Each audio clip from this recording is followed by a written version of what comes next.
the why behind what you do?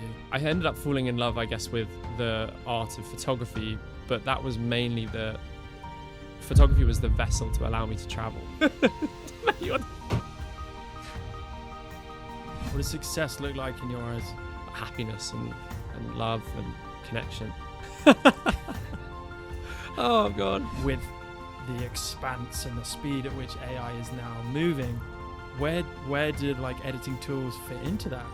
Can you tell us anything about Lightroom that we don't know?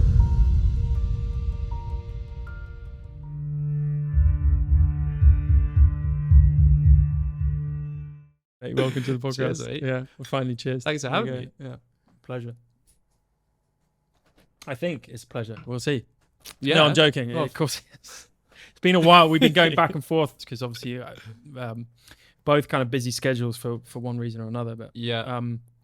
I was looking at your Instagram actually. I mean, I see your Instagram all the time, and it was the first thing that comes to mind is wow, amazing. But I've seen your content for a long time, so I know how good you are. Appreciate that. One thing I always think of, like being more involved in the kind of the tasks of being a photographer and being on social media and stuff. And even with my small following, it's like comments, messages, like, you know, I love getting questions or comments or just interaction. For sure. I love getting that, but then it's, you know, it can become an effort and it part of the job essentially.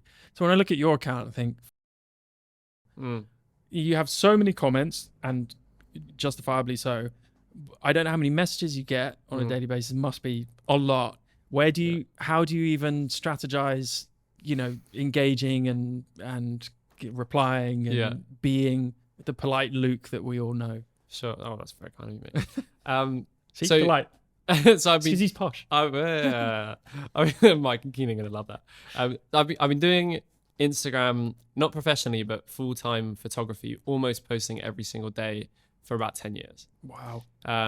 So I've deleted a lot of images from the very, very beginning, which is a shame, and I wish I kept them. But at the moment, I have like 1,900 images or something up on Instagram, which is really cool and really exciting. But I've been doing it for a really long time, and for 90% of those years, or no, it'd be 85% of those years, I've been doing it all myself, and I love it. It's awesome being able to respond and kind of engage with my audience and just whoever it is, you know, whether it's a friend or whether it's someone asking me about how they can end up entering the space. But when it does get to a certain point, for example, DMs aren't that crazy, but most of the time DMs are very repetitive. The comments are the ones that kind of gets difficult, because you might get 100, 200, 300 comments sometimes. And with Reels nowadays, you can get thousands if it does crazy. But I have a little secret. My girlfriend Matilda helps with these things. So the thing is, so I get tons of messages, and there are different categories of messages. So sometimes I get messages from people being like, "Hey Luke, massive fan of your work. I've been a massive fan of your work for ages. How I want to get into photography. How do I get into the space, and how can I make a successful career out of this?" That kind of message I will always reply to personally. Matilda is there as almost like a manager of my social media, which is awesome. And I'm very, very grateful to her for it, and also pay her for it. You know, it's not just a friendly favor, but she basically checks everything, and I get tons and tons of messages, not hundreds a day, but I get like, I don't know, 20 to 30 on average a day. Some days I get very small amounts, and some days I'll get hundreds, depending on like what posts I'm putting up. And I will often get a comment like, "Oh, what camera do you use?" or "What drone was this?" or I don't know, simple stuff that is very repetitive that I've answered thousands of times. And as much as I appreciate the questions and the interest, because it's so repetitive, and the reality is people can find that out if they look on my highlights, or they look on my, I actually have a kit list on my highlights, but all of these questions still come through every day. So Matilda will sort through those ones and make sure to answer those ones. And then we'll look, and if one comes up that's more personal to me, or like, I don't know, are you in Bali right now? Or are you going to be in London next week? And I haven't seen it because Matilda is on it, and I'm, I don't know, doing something else or working on a project. She will hit me up and be like, okay, Luke, you need to jump on. But every single day I'm on Instagram, maybe 2 to 3 full intentional sessions where I'll, I don't know, wake up in the morning and have a look at my comments and get back to things and kind of check in and see kind of what everyone's saying and make sure that I've answered any questions. And I'll do that a few times a day. But before I had Matilda, I was on it up to 10 hours a day. It's intense. Yeah. Wow. But I do feel like, you know, that engagement and that kind of consistency and effort really goes a long way. And that's why, you know, I've got a lot of friends who have blown up over the years and have got to the point where they have to say like, hey, I can't get back to everyone. And I can't get back to everyone, or we can't get back to everyone, speaking about myself and Matilda. But with Matilda's help, I can get back to a whole lot more people than if it was just myself. So I didn't want to have to be able to say, hey, I can't get back to you now. If someone asked me a very kind of basic or mundane question, like what camera do you use, or I don't know, what software do you use to edit photos, I don't think I need to be there for that. No, for that it's kind of annoying questions anyway, to be honest. Especially if you've covered them on your website in highlights. Exactly, it's all there. So like if you really wanted to know, you can do the research. But I do understand it. Like I've been there. Yeah. You know, I've asked. Yeah. You know, I've asked people that I look up to about things that I can imagine are probably all over the place, and I should know it, but it's just easy, isn't it? Just to kind of get the answer from the person. And I think there is a little bit of, what's the word I'm looking for? That there's, if one of your heroes or someone you look up to replies to something you sent, yeah, like that feels like, good. It does feel good. Yeah, exactly. Even better if it's a DM. For sure. And this is the thing. So on the topic of Matilda helping me as well, you know, I will often, if for example I get a question like, how do I get into this industry and make it a career, I have to get back to those ones because it's very personal to me, and I will often send a voice note, so you'll know if it's me. It's not like Matilda's learned how to perfectly copy my voice, which would be sweet. That'd be so cool. AI, can do that. It's no problem. Away. Oh yeah, mate, the future of AI is so exciting. We'll get onto it. So when you get loads of messages about how do you do this and how do you do that and what advice can you give, is that an avenue you've thought about exploring, like the education side of it, and you know, kind of giving back in that sense? Yes, I've thought about it tons. It's a really tough one because like I love the concept of YouTube. And I'm in YouTube, and I do upload to it. I think I have like 5 or 6 videos on there. And 5 great videos. That's very kind. If you've seen them, thanks. I appreciate that. There's only a few people that do. No, I love making videos. I do love telling stories. I love bringing people things that they may have otherwise not seen or learnt about, and that's why I got into photography in the first place. Like I just enjoyed sharing beautiful places and people, so that people could kind of see and engage with something that they might not be able to. Like let's say for example you've never left the country, or never left the US, or never left Hong Kong for example, and you want to see what Madagascar looks like. Not that many people go to Madagascar, and it's an incredible place, so I want to be able to share that with people. And YouTube I see as a way of doing that. And the problem from my perspective with jumping into educational content is I feel like it pigeonholes me, and I don't know whether that's just my head telling me like, or maybe me being too cautious about it, or too, I don't know what it would be. But I just feel like if I do that and it succeeds, which I feel like I would be able to make a good dent in that scene, because I know what I'm talking about. I know how to teach it as well, because I do that quite often. And I like talking to camera and all that stuff. I don't like the idea of getting to a point where if I do a video on just my day, or a video on, I don't know, a tribe in Raja Ampat or something, or some random place in the middle of nowhere, that not doing well because people are used to seeing how I changed a few sliders on Lightroom, for example. So I think that's my answer. It's a bit of a long answer to your question, but I love the concept of it, and I do love teaching people, but I think that's like a future thing for me.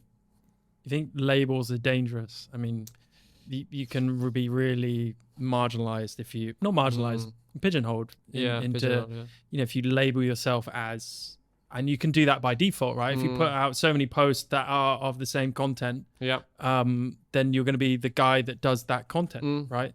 So it's difficult maintaining that.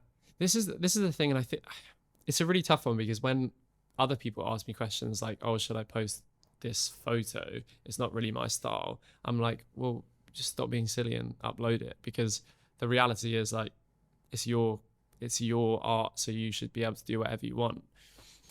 But it is also, the reality is that social media and the way things like algorithms and all that jazz work is, social media have created a way of knowing what an audience likes, and therefore, you know, all social medias want this, is all social medias want people to stay on their platform for longer, and therefore, you know, they'll make sure that content they know will do well will be shown to the audience of people that are going to watch, and they know that there'll be new people out there that want to see it, and therefore will kind of push it out there as well. Whereas if you're doing stuff that doesn't get the same like or comments from your followers because it's completely different and it's completely unexpected to your followers, then you're not going to get that same reach. I think it's very different. It really depends on what the content is.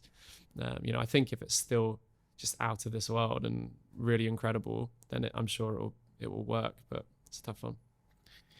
Yeah, it's just a difficult space to navigate, especially for beginners, right? Or people wanting to grow from nothing. You kind of have to not dumb it down, but you at some point you'll have to sacrifice an element of what you want to do, or you don't, and you just you know, maybe what you want to do is a viral style video anyway, in which case, amazing. But I think photography has been exposed in that, excuse the pun, as photography's been exposed with that. That's good. With that, Good. I'd like to say it's deliberate. It wasn't. It's been exposed by the advent of reels, by the algorithms changing all the time, the fact that still images weren't, I mean, maybe they're making a comeback now, who knows, not as friendly to the algorithm and to Instagram as they once were. And so as photographers, like purely photographers, still image artists, they've had to change or die, essentially. And so it's a difficult one to certainly educate people on or advise people on. It's like, well, what do I do? It's like, well, hopefully you can find a sweet spot there somewhere, or you pigeonhole yourself. You go down an avenue, and that is what you do. It's still photography related, and you still put your stuff out there, but you've chosen a niche within the niche, and you're just going to stick to it. And I guess if that's your priority, it's social media growth, then that's the way you go. I don't know. There's no answer that fits all, right? I feel like the reality of social media, actually, I quite like the idea of it. Okay. The reality of social media is that you have to play the game. You know, as unfortunate as it is, and you know, I guess the dream of a lot of photographers or videographers would just be to, I don't know, take or have this mission to take an amazing photo this 1 month, and that be your image, and kind of like that be the thing that you tour with or you do your rounds with. But the reality is with social media, there's different ways you can play the game, but you have to play the game. Now, as a photographer, if you want to solely be a photographer on Instagram, which is pretty difficult nowadays, but if you did, you can do it, but you just have to post every day or every 12 hours, so 2 times a day, and you have to stay on top of it. It's one of those things where, like, you know, I do miss a couple days here and there nowadays, but for the first, yeah, it's terrible. For the first like 6 years of my career on Instagram, I was posting every single day. And there was a point, Bloody hell. like a few years ago, during like as the lockdown, like the first lockdown around the world kind of began, that I was like, this I feel like is a great opportunity for me to stop. And I posted, this sounds so weird nowadays with the social media, but I guess it's pretty normal now, is I posted to my Instagram and I was like, hey guys, I've been doing this now for like 7 years nonstop. I posted pretty much every single day. You can go back and see them all. And I'm really happy to be able to say that I have done this, but I need a break. I need some time off. And I want some like creative time to just chill and do nothing or read or whatever it is. And I took a whole month off, which doesn't sound like that much, but I took a month to, I think I read like 13 books, which may not sound that much to some people, but That's a lot. to me it was crazy because I only really listen to books or will listen to podcasts if I'm like doing the washing up or something. It's just the way it's something, you know, I don't want to just do the washing up, so I've got to listen to a book or a podcast. I'm the same. And it gave me that time, and then when I came back I was super excited. But the problem is if you do that, especially in like the normal social media atmosphere, obviously the lockdowns are very different, you can lose a lot of audience. And you know, Instagram or YouTube or whatever it is can kind of, I guess, shut down on you because it is almost like, well, hang on a sec, you forgot about us, therefore we're going to forget about you. And I don't know if that's actually what it is, but the consistency is just super important. Yeah, but my follow-up question to that is, and this is an important one, is it worth it? I think it really depends on like what you're going for, what you're looking to create. You know, whether you want engagement, whether you want, you know, good growth, good following, whether you want to make good money from the social media space. If you have, I don't know, amazing audience of people offline, and you're amazing at kind of curating email lists and, I don't know, gallery attendees, if you host galleries, then you don't need things like Instagram, so therefore probably not. But if you are someone who I don't know, wants to live the life of a social media creator, which sounds kind of crazy, it's now a reality, then I think you have to, and therefore it is worth it in a way. I would say it's been worth it for me. It's been a lot, and you know, I had a few moments of burnout, but yeah, I probably wouldn't take it back or do it differently. I'd do it differently and probably do it more intense, to be honest. I just learned to sleep better. That's the biggest one for I was me. going to say, like, it's detrimental to health. I mean, there's no doubt about it. So you're constantly balancing the opportunities that it can create, because photography is different, because social media is widely agreed upon to be an essential part of a photography business. Now, if you're not worried about making money or the opportunities that social media, a good audience in social media can create, then, you know, maybe you just want to share the odd photo every now and then. Yeah, I tell you something. If I wasn't a photographer or I didn't like photography, I wouldn't be. Well, I can't say that for certain, but it's very doubtful that I'd be on social media. Well, yes. We meant to pretend like that, wasn't it? Yeah, I don't think there are, outside of arts and certainly visual arts, and sharing that content with people. Outside of that, I don't think, education as well, I guess, I don't think there's a huge benefit of social media. I think the net result is generally negative. I agree.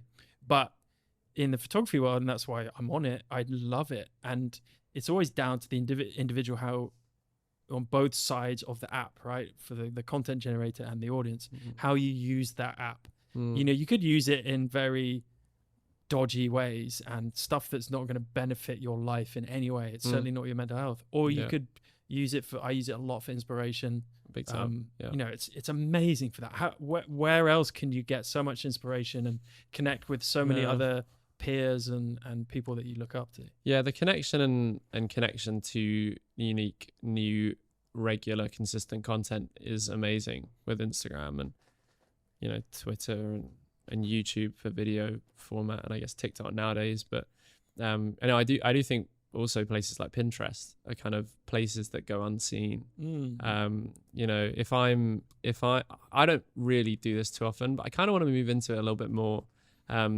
Not portrait work specifically. Like I love shooting people, but I'll only do that for like friends or people that I'm with on trips and things like that. But I don't think I'll do that as a professional thing, but I do like the concept of like conceptual art portraits of like me or maybe of other people as well. And a lot of what is on Pinterest. I mean, there's tons for Pinterest, if you're wanting to design a new place or,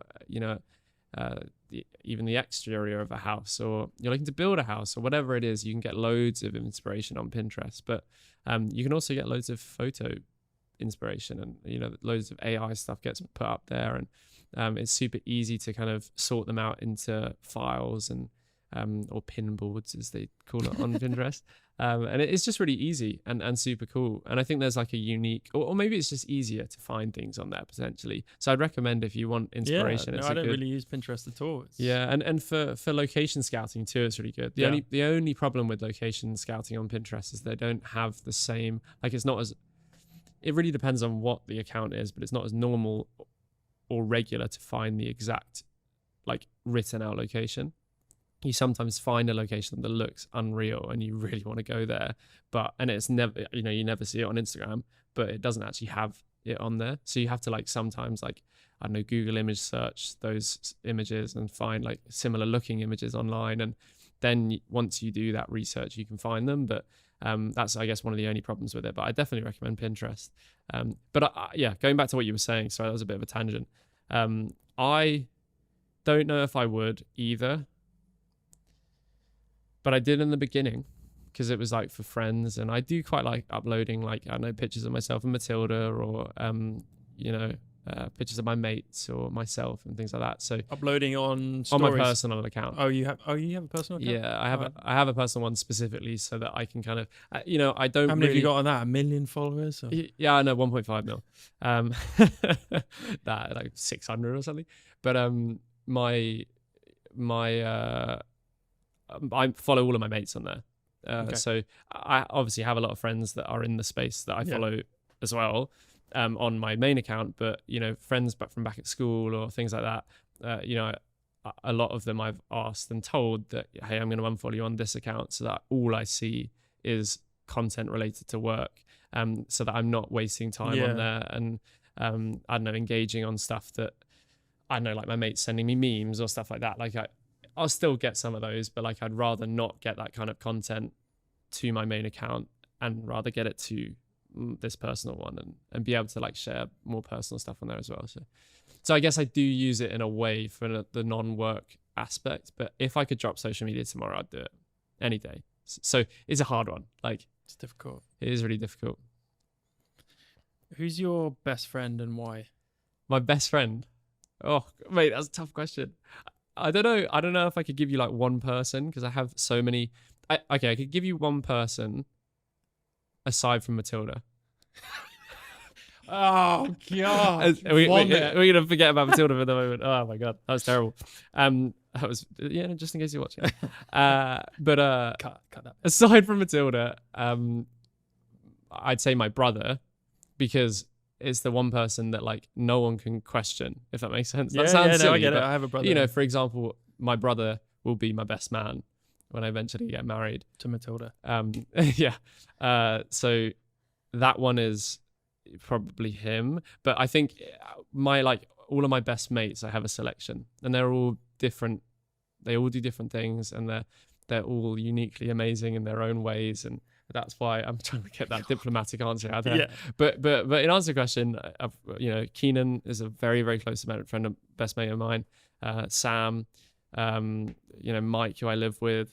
I have some mates from back at home, Charles, Chris. I have a bunch of best mates.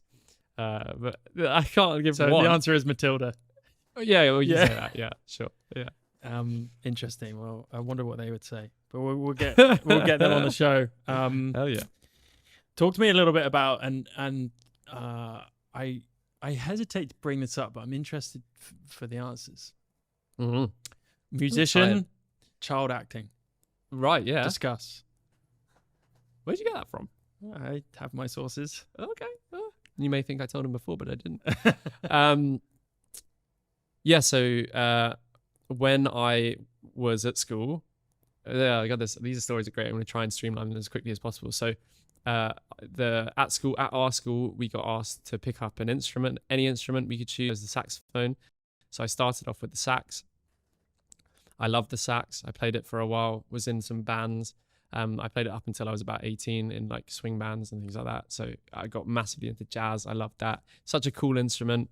It's very sexy and cool and flowy. And I then played it for a few years until I was about 9. I continued, but I then also found my love for singing through singing in choirs at school. And then when I was, I might have been about 8. I'm not entirely sure what the timeline is, but at some point in my younger years, I was driving past an acting school, and with my mum. I wasn't driving. That would have been interesting. And I saw the massive banner outside the acting school that said, it's like D&B acting school, and it had a massive number on it. And for some reason, that number just drew me in. And I don't know whether I really had a plan to be an actor before then, but I was just like, I want to be an actor. I want to be in the performing arts or whatever. And I saw that number, got home that day, called them without mum knowing, was like, hey, I want to join your school. They were like, okay, that's cool. How old are you? I'm 7 years old, or however old I was. And they were like, oh, we have to speak to like your parent. So I ran into my mum and I was like, hey, this is the acting school on the phone. I want to join the acting school. And she was like, what? Because she not really heard anything about it. And yeah, that's the rest is history. I was massively lucky to have a mum and dad that supported clearly some random dream that I had when I was young. And that basically progressed into me acting in the West End. So I was in Billy Elliot and Oliver Twist in London. And for those listening that don't know what the West End is, it's like the Broadway of London, which is really cool. So I performed to thousands of people at like 11, 12 years old, which was something else. And the audition process for all of that was awesome. Such a great experience to have at that age. And the training, so I did singing, dancing and acting. I was terrible at dancing and not so great at acting, but the beauty of theatre is they don't really see your acting close up. So the singing is the main part, and I've always loved singing, and that's kind of how my singing birthed. So when I started my secondary school, people were like, oh, you're in Oliver Twist, you must be a good singer. And I was like, oh, I don't know really. I was in a few choirs. I kind of potentially knew that I could sing, but I didn't really know. And they asked if I could sing at this talent show that was in year 7, the first year of high school or secondary school. And I sang Ain't No Sunshine. And that day I remember like being after that talent show, we all went into another room and there was maybe like 50 students in the room. And it was myself and another mate who we ended up singing a lot together during our school career, singing Ain't No Sunshine and a bunch of other songs. And everyone was like, oh my gosh, this is crazy. They can sing. And I remember having this feeling of being like, oh, maybe there's something in this. And then I just continued to sing. And so like singing was the main thing. And I think it will be at some point in my life, but I don't know. We'll see. Yeah. Yeah. It sounds like you had a decent upbringing for a start. Yeah. I was very lucky. Yeah. People say you're posh. Oh God. So what's your name? My name is Luke Jackson Clark. Jackson Clark being Bartholomew II. I said that wrong, but that's definitely not the case. Luke Jackson Clark is as far as it goes. But yeah, it's hyphenated, double-barreled. It's from my dad's side of the family, which is I don't know whether it's Liverpudlian, but my dad's side of the family lives up there. Look, there's nothing wrong. I went to private school. People say I'm posh. I speak kind of posh. There's nothing wrong with being posh. I'm proud of it. I was very lucky to go to private school, half funded by my family and half funded by my saxophone. Okay, cool. Music scholarship. Yes, okay. Which is awesome. Yeah, that was the same. Really, music as well. Yeah, I got in I play a piano. So I got in on a music It's exactly the same, like half sponsored. But yeah, go on. No way. So I had that. I was very, very lucky to go there. I don't know if I'd Where describe did you go? myself as What posh, school? but Colfs. Colfs. Yeah. Where is that? Is that Liverpool? No, it's in not central London, but south. Oh, okay. Yeah, because you're a London boy. South London. Kind of. Do you know of a place called Lewisham? Yeah. It's No, very, of it, I don't know. very close to Lewisham. Okay. It's in a place called Lee, near Blackheath, near Greenwich. It's in a. So you've just given me 5 places. They're all very similar They're all within areas. vicinity. Yeah. So it's like, yeah, it's very close to Lewisham. It was a great school to go to. I'm very lucky to have been there. My friends there were amazing. The facilities there were great. And I think the big thing, the reason why I chose it was because of the music facilities. Like I ended up entering the music room, and as I was there on the open day, the the swing band was playing, which is something that I kind of wanted to join anyway. And I was only part of a classic orchestra at primary school. It wasn't an orchestra; it was just a small little band that we had. That they, as I said before, like all not made us to play instruments, but they kind of encouraged us all to pick up instruments, and then they created a little orchestra from that. And then I wanted to join something a little bit more exciting, and the swing band was that. And I remember walking in, and I don't know what they were playing. We played a ton of songs, but I just remember being like, oh, that's it. And I think I just looked up at my parents and was like, this is the place. And I was very lucky to have parents that could allow for that to be a possibility. Yeah.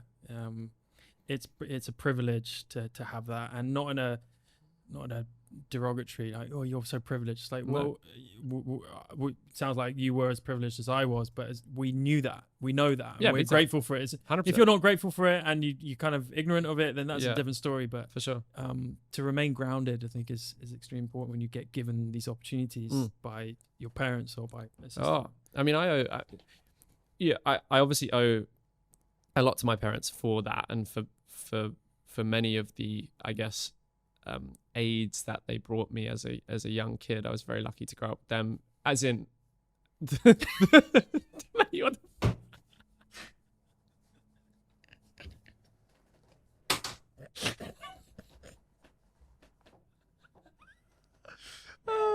why didn't the mics cut out then? I didn't want to say financial aids because it wasn't a financial aid. Stop saying AIDS. Please stop saying AIDS. Yeah. Okay. Right, let's think Support. about this. My parents, I was very lucky to have my parents. They supported me in many ways. But I think the biggest support that I ever got from them was just like, do what you want. Yeah. And do what you love. And I think that's how that. Well, no, I don't think. I know that is how I have got to where I am now, because I was very lucky to have the support of them, and it wasn't anything to do with. Well, obviously the private school part was partly financial, but my every travel that I've done that hasn't been related to a family holiday, I paid for personally. And from acting. I was very, again, obviously I was very lucky to go to acting school. So there's many ways You still got to be good. that we combine the combination, of the support from my parents and myself. But, acting allowed me to also fund a lot of the start of my career.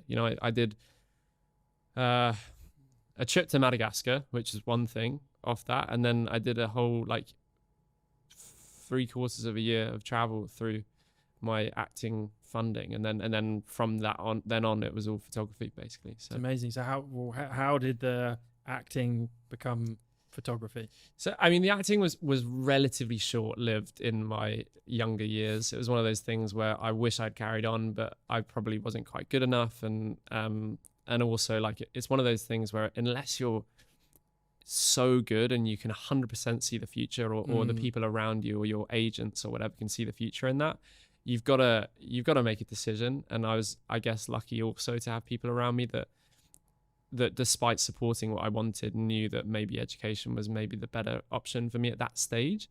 Who knows, I might have become Spider-Man if I'd carried on, but which would have been cool. But I think it was great to carry on. So I ended up stopping acting for GCSEs and then A levels later on. Okay, so that's 16. 15, Yeah, so 15, I stopped 16. acting when I was like 14 or something. Okay. So it was a short-lived life, but at that age it felt like forever. Yeah.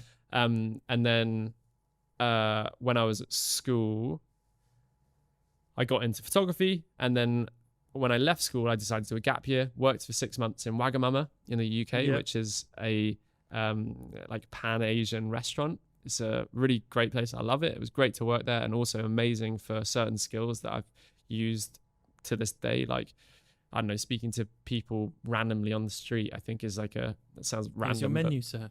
Exactly, yeah. You know, not even working there, just randomly saying that.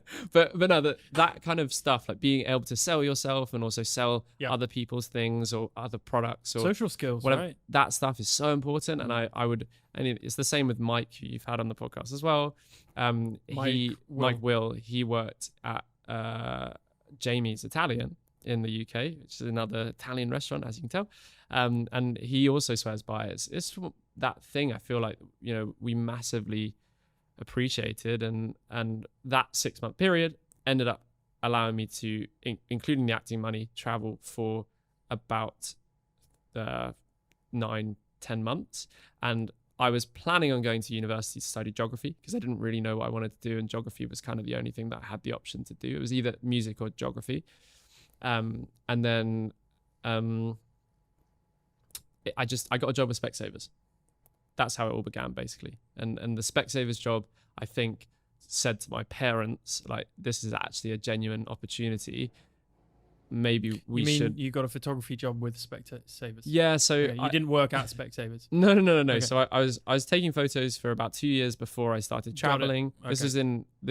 I went traveling in 2016, 2017, and the start of 2017, I got a job with Specsavers, and they asked me to take photos of their glasses on people. Obviously, we wouldn't put it on dogs.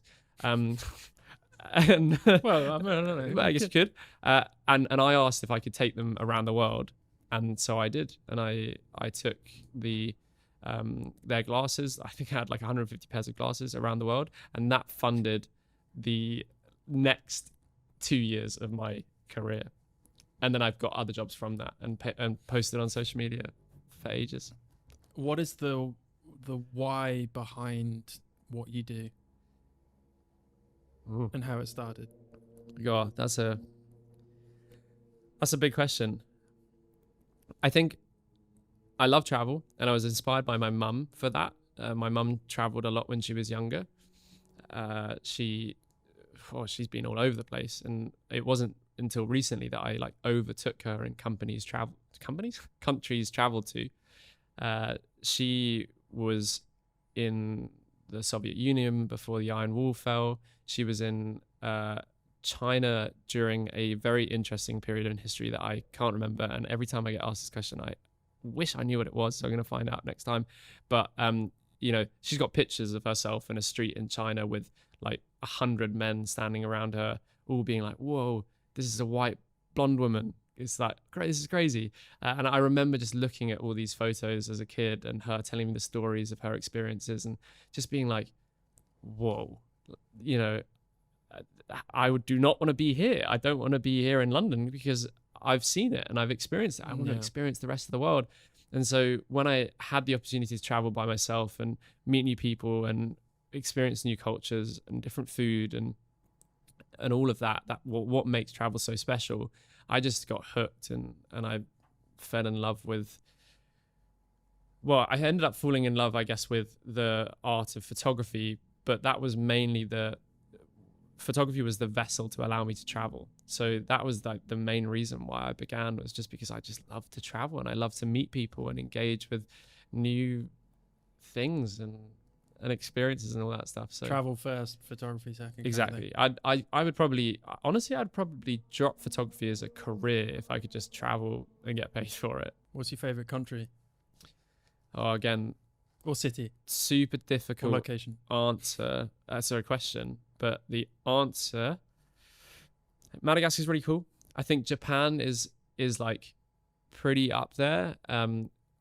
Just because of how diverse everything is there. It's, you know, you can find tropical waters and beautiful white sand and blue waters down south. You can go to amazing mountains up north to go skiing. You can see some of the most awesome and well-known mountains in the world, like Mount Fuji. The culture there, the history there is just amazing, but food is outrageous. I'm like massively driven by my palate. I was gonna say my mouth. That sounds weird. I'm saying some weird stuff in this podcast. Maybe it's the beer talking. But I love food. I'm obsessed with it, and I find it fascinating how food can like tell you about a place. And so Japan is really up there. Madagascar is really cool. There are so many cool places. It's impossible. I mean, how about you? Japan's up there for me as well. Fortunate that I've been there quite a bit. Yeah, I couldn't answer that question really. Indonesia, I there's a reason why I'm living here. Yeah, it's pretty mad to say that we're. But Bali at the moment is obviously pretty busy, and there's a lot of tourists here. Yeah. And, living a life here is very different than visiting, like it is anywhere, but especially here, because it's such a tourist destination. Finding that community here and settling down, having normal things in life, friends, and places to go and a routine. It's like you live in a villa that's usually a holiday villa for a week or two at a time. Really like tough. it's just things aren't necessarily built for long-term use. They're built for short-term use. So it's just it's a very different place. I love this country so much because the diversity is probably the most extreme I've come across in my travels. There's plenty of African countries that are. I mean, it's just there are so many places that I would go back to in a heartbeat just to spend. I wish I could. Most places I go to, you just touch the surface. You barely touch the surface, right? If you're visiting, that is you don't really get ingrained in the culture. You don't really understand everything. Everyone knows you're a tourist, so you get treated differently. It's like it's. I think what I think is so important about travel, and honestly, I think I've been very lucky to have travel as a further education. I was very lucky to obviously study and get my GCSEs and A levels, which I guess is your high school form of education, but I didn't go to university, so I didn't have the opportunity to I guess further myself in that sense. But I was very lucky to experience the world, and it kind of sounds weird, but I guess I went to kind of like the university of the world and got to meet so many people from different walks of life and from different backgrounds, and hear their stories and hear their troubles and what joys they have in their place or living in a new place, just like us right now, and the interaction between different cultures and just the fascination and love for the world. And I think everyone, I hope, and I would encourage anyone that has the opportunity to travel. I think it's obviously I'm very privileged to be able to say that I can travel, but if you have the opportunity at any point in your life, please go and travel. It is amazing to be able to experience the world and connect with it. I would add on to that, there's a way of traveling. Going 100%. to the south of Spain for a week. That's a really good in point. An all-inclusive hotel is not necessarily. That sounds really kind of snobby to say, but it's true. Like, it isn't the same. You don't. No. What I meant by the education side of things is, you're not going to get that breadth of knowledge and understanding and connection if you're in a resort in south of Spain, which is amazing. Don't get me wrong, it's an amazing experience and really nice to chill out and have a good time. But the kind of travel that I'm talking about is maybe going by yourself or with a select group of friends or friend, and really diving in and meeting random people and maybe having dinner with a random woman on the street that invites you into her house and has amazing food cooking, and you end up having these, you look weird in it, but you end up having the most unbelievable conversations. And if you can, and even if you can't actually communicate through, language, you can use things like Google Translate nowadays, which, despite not giving you the exact translation, allows you to still have very basic forms of conversation that ends up giving you what you need, and just makes you realize that we all have the same emotions. Yep. And I think emotion is what drives us all. And I think that's what makes interacting with every different person from around the world so special. And that's what I've loved about it. You know, it doesn't matter where you are. If obviously the person that is inviting you into their home is a very friendly person, not a serial killer, not a serial killer, there's always a very similar reaction of joy of, oh, you like my food, or, oh, you like the place that I live. That's so cool. Why do you like it? That interaction is so special. And, you probably can get it just walking down the street at home, wherever your home might be, but it's different getting it in a new place, but from a different person that maybe speaks a different language or was brought up in a different culture. That's why I love photography. It gives you a medium to access that world. 100%. If you're walking, you can still do it obviously without photography, but for me, it's kind of an icebreaker.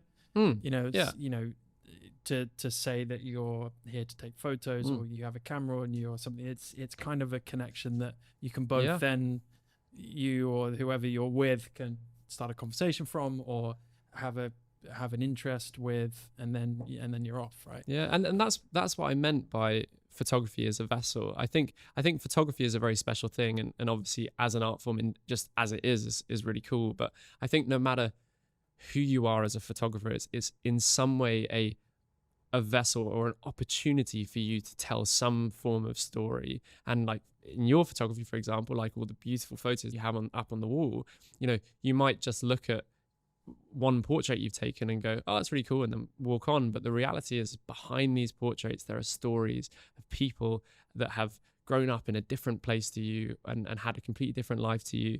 And that's what makes photography special. Is it's that camera and that thing in between you and the person or the landscape or the thing that you're taking a photo of is just a piece of metal or plastic. It's not really important, but it allows you, it connects. It's that point in between two very special things that allow for you to then share something beautiful to your audience or the rest of the world. So, secrets for success. Define success for me. Define success. Yeah. What does success look like in your eyes? It's a really hard one, because I think we all answer it differently and all answer it in ways that might please our inner thoughts. I think the reality is there's different types of success. I think you've got success in a career and in finance. So, that's, success, I guess, would be financial stability in that sense. And also a stability in your job, but that in a way comes from financial stability, because if you're financially stable, then you can kind of do whatever you want, depending on where your financial stability comes from. But then at the end of the day, I think success in the real, genuine, what it feels like in the heart side of things is happiness and love and connection, that kind of thing. That's success. So there's so many different ways of looking at it. I think it really depends on where you are in life and what you're doing. So I think often financial and career success is what a lot of people focus on in the kind of coming out of school to 40s, 50s age range. And then as you start to get to the point, not everyone obviously, but some people get to the point where they have made a good career and are lucky enough to have potential financial stability at that point, they start to think about other things. Or when it gets to the point where they've got to the point in their life where they know that they're going to have a consistent job, or again, not everyone has a consistent job, so it's really dependent. It's hard to say. But what is being, to me specifically? Yeah, when you say, or if you do now, or maybe you're looking to it in the future, go, okay, now I'm successful. What does that look like to you? I guess it's all kind of about, partly about comfort.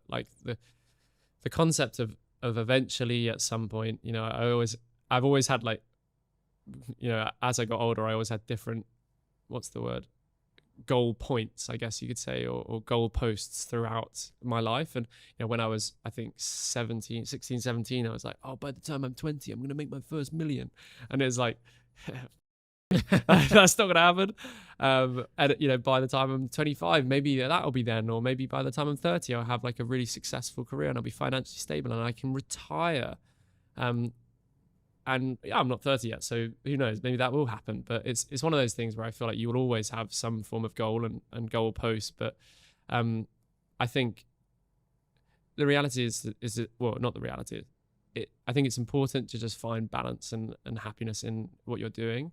In answer specifically to your question, the dream for me would be to eventually get financially stable enough through, for example, making a really, really good amount of money from what I do professionally to be able to invest in things like property, and be able to outsource the work of that. So have like a property company, manage my properties, and have a consistent income coming in from that, but be able to then do anything off the money that I make from it.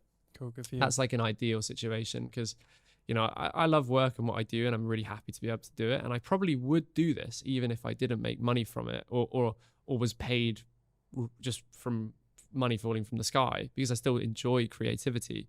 But I do love the idea of just doing it because I want to, rather than going, oh, I've got to make a paycheck here. Freedom. Or that's true freedom. Right? Exactly. Being able to do whatever you want and not worry about having to do it because you got to pay bills. So I think for me, like I guess the concept of freedom in that sense would be magical. Time freedom, money freedom, emotional freedom.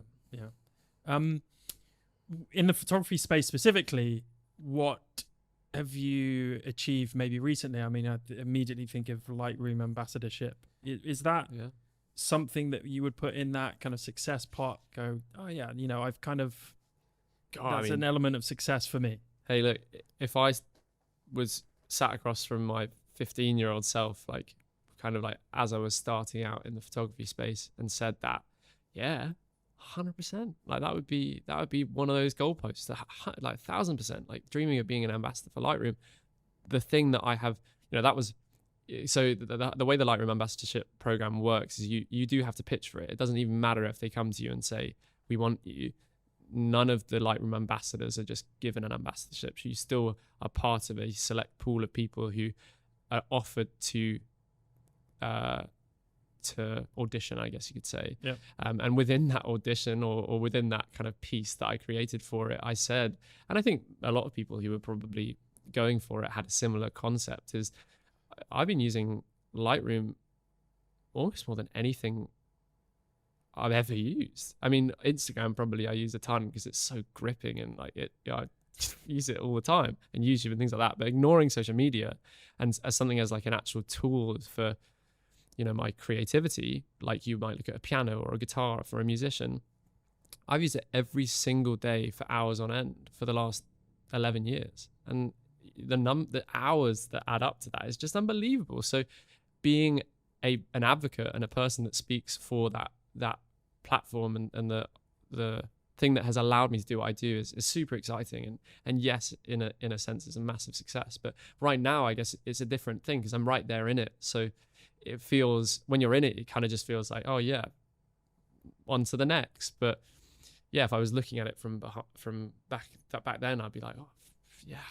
Can you tell us anything about Lightroom that we don't know, like future developments? Are you privy? No, I am, but I NDA stuff. I can't talk about anything coming. There is one thing actually, funny enough, that I got emailed about last night that's super cool, and they're very quick. So I don't know when this podcast is going to come out.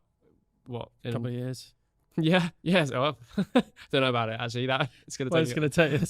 How long is it going to take the edit? Yeah, that's true. But yeah, even if it does come out, but it will be out within like a month. So they're very quick turnarounds. But we're talking an update here or a new product? Update. Okay. Yeah. Where do you see Lightroom as a tool in the future? What with AI? I mean, it obviously already utilizes AI, of course, but with the expanse and the speed at which AI is now moving, where did like editing tools fit into that? Mate, AI is petrifying but so cool. It's one of those things where like you hear all of those headlines where it's like, I don't know whether they're taken out of context or they're actually legit, where like, I don't know, the creators of AI are like, I've made a really big mistake.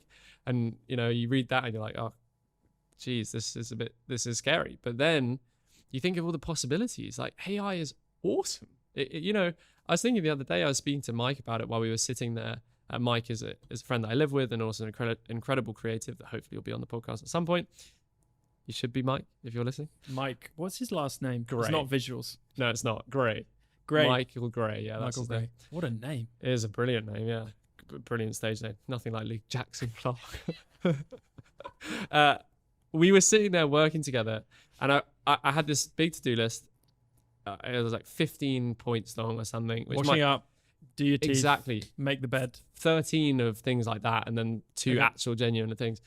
And I remember being like, oh, a lot of this is like just grunt work, like replying to emails, or I don't know, writing up something, or creating a story from photos, or editing, or like finding selects for photos or selects for videos, and all these things that aren't what we are as creatives. That's not why we love what we do. Funnily enough, that's actually what most people dislike doing. And you know, we didn't pick up a camera to go through thousands of photos or hundreds of clips to be able to create a video. Obviously, it's part of the job, but the beauty of something like AI is one day we can have a laptop in front of us and have, I'm not going to say the word, but the assistant that you have on a laptop or phone, and you can call it whatever you want. Let's call it Matilda, Jake, or Matilda. And it's an AI, which Matilda isn't.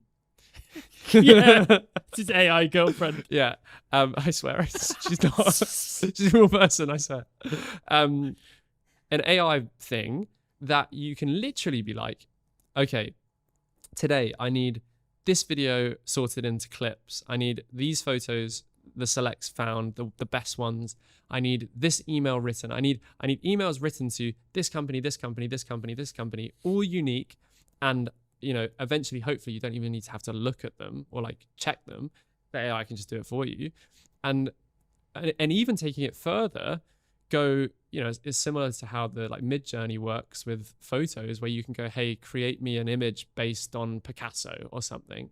You could do a similar thing, but for yourself, and go, okay, use the selects that you've created now to create a video structure or draft in Luke Jackson Clark's, or Watch Luke's way, or Watch Luke's style, in a similar way to how editing photos, I see it slightly differently.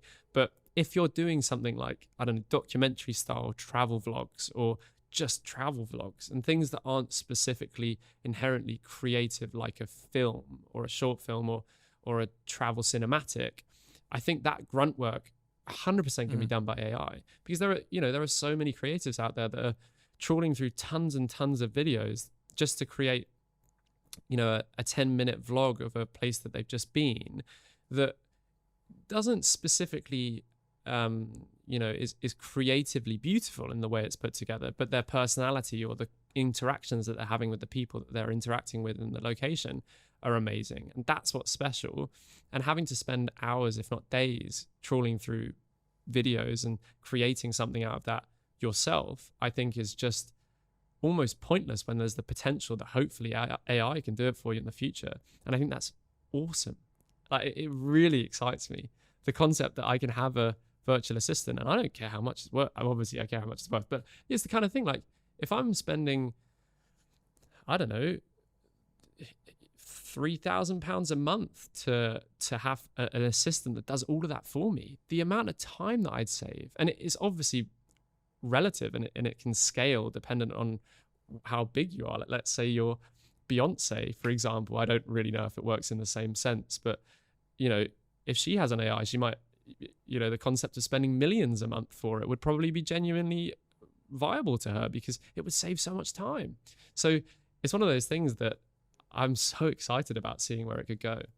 I'm very excited too. And there's a little bit of trepidation, but the more I understand how it works, and the more I understand what's possible, and the more I know now that art necessarily won't be affected, it will be different. Yeah. And you know, true artistry and artisans of a craft take photography for example, Mm. it will, if anything, it'll become more valuable, right? Exactly. Photography with real people by real people Exactly. will be more valuable because Mhm. it'll be more rare. You know, Mm. you're sharing the market now with AI image generation, let's say. But Mm. yeah, the efficiency gains that Yeah. we will have as humans, that is both a, I mean, it can go one way. It is weird, isn't it? You can become now probably the most productive, even more productive than you were 3 months ago, 1 year ago, and so on and so forth. Yeah. And it will only keep going. Or you could become more lazy. You know, and you don't have to go and maybe be as intelligent. You don't have to go and find out knowledge for yourselves. You don't have to necessarily experience things the way. Yeah, it is really difficult. But that depends on the person, right? If you're a person that's like, no, this is the way that we probably have an attitude towards that. It's like, oh no, this is creating more opportunities or more time for me to go and be better at something or do something new or just get more content or do a new project, and it's going to free up so much time. Yeah, it's all dependent on how you're going to use it. And I do think there's elements that you could look at and say that it's going to make me more lazy for sure. If you see being productive as trawling through footage for 2 days, then sure, I am going to be the laziest person when AI comes out, because I'm going to 100% allow AI to do that for me if it can. But I don't really see that as productivity, really. You know, I see the really special stuff and the breakthroughs that we have as just the crazy ideas that we think of, or, you know, like, I don't know where this photo came from. I don't know if you can show it on the podcast, but like the moment where you thought about taking a photo, this amazing moment of the girl in green, that thought of going and visiting, that's what makes it special. And I'm sure AI can create, like, hey, AI, create cool photo concepts for me around the world. It can do that. But I think the creative spin and the excitement that comes from an actual human doing it, you can never get from an AI actually creating it for you. No, and I think it's like any change that comes along, right? The human nature is to resist. Like, oh, whoa, you know, what is this for? Big time. I think the only thing I'm a little bit anxious about is the speed at which it's going and the unknown, and not just. I think generally speaking, it's good for photography, or it's good for the art world. Yeah, because for so many reasons. And I think this whole topic needs its own podcast. It really does. I can talk about it forever. I think for other things outside of the photography space, you just like trying to understand it is like trying to understand cryptocurrency as a 5-year-old. It's like, I mean, it's where does it fit into government regulations and legal aspects and data protection and all this kind of stuff. So you know, hopefully, I think that's the concern with when Elon Musk comes out of like, you know, there should be a ban on AI for 6 months, because even the most intelligent people in the world are seeing like, okay, we're not on top of this at the moment. It's growing faster than we can control it. So yeah, I think that's understandable. People are a little bit scared about that, but in this space right now, it's fucking cool and it's exciting. I want to just use it more and more and play around with it more. Even for you know, you're talking about like the grunt work, but even for things you might not think about, like oh, I'm having a bit of a brain freeze. Give me some ideas on what to talk to Watch Luke about. 100%. That's where I got all these questions from. You're just speaking off an earpiece. Yeah. So AI's just Fee's actually AI. So, two specific ways that I use AI right this moment, and I use it all the time at the moment, is there's a new feature on Lightroom that is officially out and everyone can use it, is the AI denoise feature. Have you used that? Yep. Let's put Topaz to bed. It's awesome.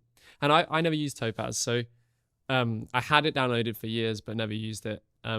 But yeah, it's brilliant, and I've used it on like some of my old Canon shots that have tons of noise, because it's Canon, of course. I'm a Sony shooter, but because it was just an old camera and I shot it in low light and probably just didn't know what I was doing. And there's a lot of color noise that ends up creating a lot of banding in the shadows. And I put it through the AI on Lightroom the other day, and it just removed it and made it clean and beautiful. And it's super exciting that it can do that. So that's one thing. And then the other thing is ChatGPT, and I use that for emails all the time now. It's one of those things where, you know, before, literally a few weeks ago, most of the work that I get would just come in to me, and I'd accept those or say no to them, and I'd very rarely reach out to clients. But now, because of AI, I have the opportunity to cut out such a massive section of that part of my workflow, which is writing the email and creating something really special that captures someone. And what I can do now is say to ChatGPT, please create an amazing pitch email that's short and punchy and has all these amazing words. That's not how I put it in on ChatGPT, but you know what I mean. Yep. To this brand, that is and then explain the brand, and then explain what I want to mention in bullet points, and then it creates this beautiful email that's way better than anything I could have made anyway. And it just really, really speeds up the workflow and does it really well. And then I'll look at it and create the kind of the special, unique twist that I would put into an email myself, and create that and add it in. But most of the like grunts, like basic email structure and all that jazz is done by AI now. Which I don't know, maybe that's sad, but I don't think so. Because I think the whole point of an initial email to a brand is just to get their attention. How would the brand react if they knew that it was generated by ChatGPT and not Luke Jackson Clark? It's a really hard one, but it is, maybe they wouldn't reply. But the thing is that it's like me expecting, and it's nothing like it really, but it kind of is in a very like drawn out way. I don't know if that's a word. Drawn out, making up words. Is imagining or hoping that Tim Cook would message me about working with Apple. Yep. I'm never going to expect that, because he has thousands of people working for him. And it's the same thing as having like an assistant, but AI is doing it for me. And I'm actually sending the email. So the reality is that it's still has your eyes on it. The same thing. Like I'm kind of writing it, but AI is just creating it for me. And it's just like having an assistant or a manager do it for me. But actually it's a lot more personal. It just means that, you know, I'm hoping actually that the brand would go, respect. He knows how to manage his time, and therefore has more time to do the work that he needs to do that I'm paying him for. I'm not paying him to write emails. So tradition on this podcast, I know you know about it, but we will ask one question. We'll get you to write a question for the next guest. So the question we have for you, it's a pretty easy one actually, and kind of answered it already, but what is the most frequent question you get asked, and what's the answer? Probably like what camera do you use? Yeah. But I'll answer that, and then I'll give you another one. I use a few cameras. I use the A7S III for video. I use this Sony A7S III for video. The Sony ZV-E1 as well, which is a new camera they've just released, which is like an awesome, really small, compact video camera that has the same capabilities as the A7S III and the FX3. Unbelievable. Massively recommend it. I recommend it to anyone that's looking to get into video. It's like, I think like $2,000 or something for the body, which I guess nowadays for cameras is actually not that bad. That's all right. And then I use the A7R3 for photos. So that's my little thing of cameras. The other question that I get asked all the time is like, how do you get into the industry, and how do you make something of yourself as a photographer?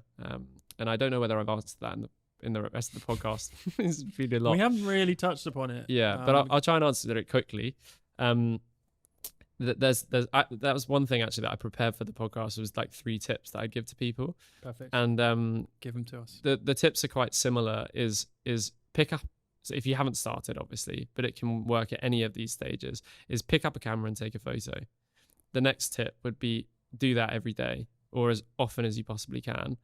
And then just continue on that, and continually learn new things to increase the quality and the ease of how you do things. And it's just taking it one step further each time, but being consistent, you know, turning up for yourself every single day. And you know, if to get more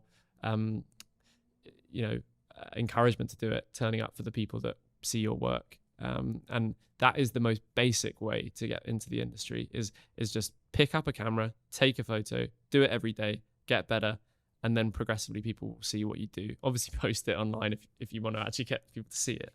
And that's how it works. Like, I didn't get my first job from reaching out. I got someone reaching out to me. So wonderful. Well, great tips. Thanks for coming on. Thanks for having me. Thanks for being patient. It's been awesome. It's been an absolute pleasure. So smooth, actually. This is, you know.